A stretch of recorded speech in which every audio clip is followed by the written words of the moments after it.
ओम नमः शिवाय, हर हर महादेव। आप सबको पता है भाद्रपद का महीना शुरू हो चुका है। इस महीने के पहले ही दिन मेरे देव अतिदेव आप सभी की सारी मनोकामनाएं को पूरा करें और आपकी सारी समस्या को खत्म करें, यही मैं हमेशा प्रार्थना करता हूं। अगर धन की बहुत समस्या है, धन की प्राप्ति करना चाहते हैं या 100 कमाते हैं 200 खर्च हो जाते हैं, या कोई मनोकामनाएं हैं जो काफी दिनों से अधूरी है, पूरी ही नहीं हो रही है, तो वह शाम में सूर्यास्त के बाद या रात्रि में दिया में चावल डाल के प्रज्वलित कर देना। पूज्य गुरु जी की कथा से ही सुन के समझ के बड़े ही विस्तार से बताने की और समझाने की पूरी प्रयास करूंगा। अगर आप भगवान भोलेनाथ जी के सच्चे भक्त हैं तो वीडियो को अभी के अभी लाइक करें और चैनल को सब्सक्राइब करें और कमेंट में हर हर महादेव जरूर लिख दें। देखिए, इस पूरे वीडियो में 3 बहुत ही खास उपाय को बताऊंगा, ध्यान से सुनिएगा और समझने की कोशिश कीजिएगा। आइए समझ लेते हैं कि पहले उपाय को कैसे करना है, मिलेगा क्या, बेनिफिट क्या होगा और सबसे जरूरी किन किन लोगों को करना है। मेरी माताएं, बहनें, भाई और पिता के समान सभी लोग इस उपाय को कर सकते हैं, धन संपदा की प्राप्ति के लिए और धन की समस्या को खत्म के लिए। तो आज शाम में सूर्यास्त के बाद और रात्रि में कभी भी कर सकती हैं। तो इस उपाय को कैसे करना है, आपको लेना है आटे का दिया। जी हाँ, 2 आटे का दिया ले लेना है। देखिए, आटे का दिया अन्य दियों से सबसे सर्वश्रेष्ठ और पवित्र है। आटे के दिया से दीपक प्रज्वलित करने से हमेशा घर की बरकत होती है। और आपको लेना है शुद्ध घी। जी हाँ, आपको 2 चम्मच घी को ले लेना है। देखिए, दीपक जलाने से धन की प्राप्ति बहुत ही जल्दी होती है और सभी देवता प्रसन्न भी हो जाते हैं। और आपको लेना है लंबी बाती। जी हाँ, 2 लंबी बाती को ले लेना है। 2 दिया ली है तो 2 लंबी बाती को भी लेना है। लंबी बाती से दीपक प्रज्वलित करने से धन की और लक्ष्मी की प्राप्ति होती है और घर में से धन की समस्या खत्म होती है। जब धन की जुड़ी समस्या के लिए उपाय को करें या दीपक को जलाएं तो लंबी बाती से ही दीपक को जलाएं। समझ गई। और सबसे जरूरी चीज आपको लेना है अक्षत, यानी कि चावल को ले लेना है। जी हाँ, आपको 6 चावल को ले लेना है। और चावल लेते समय आपको एक बात का विशेष ध्यान देना है कि वो चावल कहीं से भी टूटा व खंडित नहीं होना चाहिए, क्योंकि खंडित चावल से उपाय को नहीं करना चाहिए। इतना सामग्री को इकट्ठा कर लेना है। देखिए, उपाय को मैं स्टेप बाय स्टेप विस्तार पूर्वक बताऊंगा, पूरा वीडियो को जरूर देखना। और जब तक दोनों दिया प्रज्वलित ना हो जाएं, तब तक पूरे उपाय को ध्यान से देखना और समझने की कोशिश करना। समझ गई। चलिए, अब इस दिए को प्रज्वलित कहाँ करना है, इस दिए को जलाना कहाँ है, तो इस दिए को जलाना है अपने घर के द्वार पर। जी हाँ, अपने घर के चौखट पर जलाना है। बहुत सी मेरी ऐसी माताएं, बहनें हैं जो कमेंट करती हैं कि मेरा घर नहीं है या मेरा घर है तो मैं कहीं और किराए के मकान में रहती हूँ, तो क्या मैं इस उपाय को कर सकती हूँ, क्या मैं इस दिए को जला सकती हूँ? तो इसका आंसर है हाँ, बिल्कुल आप जला सकती हैं। हर जगह भगवान है, हमेशा आपके साथ आपके देवी देवता हैं और जिस घर में आप रह रही हैं वही आपका घर है। अगर रूम है तो रूम के चौखट पर जला लें, अगर घर है तो घर के मुख्य द्वार पर जलाएं। देखिए, जब भी लक्ष्मी जी घर में प्रवेश करती हैं तो घर के मुख्य द्वार से ही आती हैं, प्रवेश करती हैं। तो इस दोनों दिया में से एक दिया को चौखट के दाहिने तरफ रखना है और दूसरे दिया को चौखट के बाएं तरफ रखना है। और दोनों दिया में 1-1 चम्मच घी को डालना है और दोनों दिया में 1-1 गोल बाती को डालना है और दोनों दिया को जला देना है एक साथ ओम महालक्ष्मी नमः मंत्र को बोलकर, और अपना नाम और गोत्र भी बोल देना है। समझ गए।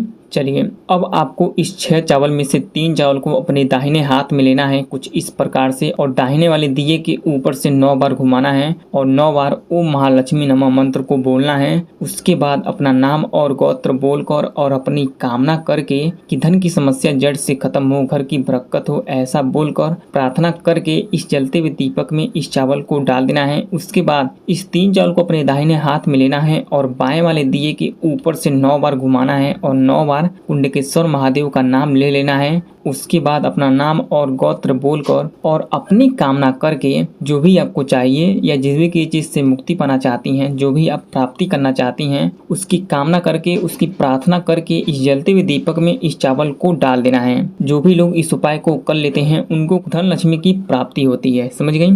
अब दूसरे उपाय को करने से आपकी मनोकामनाएं पूरी होगी, दुर्भाग्य दूर होगा। तो इस उपाय को कैसे करना है, आपको लेना है 2 आटे का दिया। जी हाँ, 2 आटे का दिया लेना है। क्योंकि मैं आटे का दिया इसलिए बोल रहा हूँ क्योंकि आटे का दिया सबसे सर्वश्रेष्ठ होता है और पवित्र भी होता है। समझ गई। तो इस पवित्र सावन में आप 2 आटे का दिया जलाएंगी तो महादेव जी का कृपा आप सभी पर हमेशा हमेशा के लिए बना रहेगा। समझ गई। और आपको लेना है शुद्ध घी, 2 चम्मच घी ले लेना है और आपको लेना है गोल बाती और काली मिर्च को भी ले लेना है। देखिए दीपक अगर भगवान शिव जी के प्रति जला रही हैं तो काली मिर्च डालकर जलाना बहुत ही शुभ होता है और जल्दी फल की भी प्राप्ति होती है। और काली मिर्च नहीं है तो आप साबुत चावल को भी ले सकती हैं। अब इस दिया को जलाना कहाँ है, तो इस दिया को जलाना है अपने घर के चौखट पर। जी हाँ, मुख्य द्वार पर जलाना है। द्वार को साफ सुथरा कर देना है और गंगा जल से छिड़काव करके पवित्र कर देना है उस जगह को। उसके बाद इस दिया को घर के मुख्य द्वार की दाहिने तरफ एक दिया को रखना है और बाएं तरफ दूसरे दिया को रख देना है कुछ इस प्रकार से। उसके बाद दोनों दिया में घी को डालना है और गोल बाती को भी डाल देना है और दिए को जला देना है। देखिए आज के दिन 2 दिया को जरूर जलाएं, रोग से कर्ज से मुक्ति मिलेगी और अधूरी मनोकामनाएं भी पूरी होगी। अगर काली मिर्च को ली है तो दाहिने हाथ में रख लेना है या फिर आप चावल को ली हैं तो उसे भी दाहिने हाथ में रख लेना है कुछ इस प्रकार से। उसके बाद दिए के ऊपर से 11 बार घुमाना है। बाएं तरफ के दिए के ऊपर से 11 बार घुमाना है ओम नमः शिवाय पंचाक्षर मंत्र बोलकर।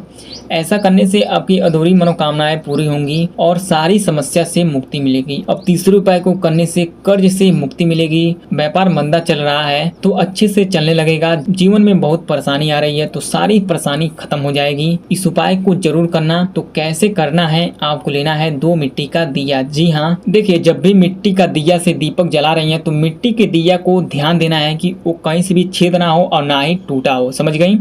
और आपको लेना है सरसों का तेल और 2 गोल बाती को भी ले लेना है साथ में और आपको लौंग को लेना है। अब इस दिया को जलाना कहाँ है, तो इस दिया को जलाना है पीपल के वृक्ष के नीचे यानी कि जड़ में। आपको उस पीपल के वृक्ष के नीचे इस दीपक को जलाना है जो बड़ा हो, उसकी परछाई आप पर पड़े और वो वृक्ष मंदिर के आसपास हो या फिर मंदिर के आसपास नहीं है तो वो पीपल का वृक्ष सुनसान जगह पर हो जहाँ पर ज्यादा शोर शराबा ना हो, उसके जड़ में जलाना है। उसके बाद इस दिए को पीपल के वृक्ष के जड़ में रखना है, उसमें सरसों का तेल डालना है। देखिए पीपल के वृक्ष के जड़ में सरसों के तेल से दीपक जलाने से बहुत ही शुभ एवं दुर्लभ होता है। उसमें गोल बाती को डालना है। देखिए पीपल के जड़ में गोल बाती का ही दीपक जलाना चाहिए। उसके बाद इस दिए को जला देना है। फिर इस लौंग को अपने दाहिने हाथ में लेना है कुछ इस प्रकार से और पीपल के वृक्ष का 9 बार परिक्रमा कर लेना है। जी हाँ, दीपक को जलाकर ही परिक्रमा करें। परिक्रमा कर लें।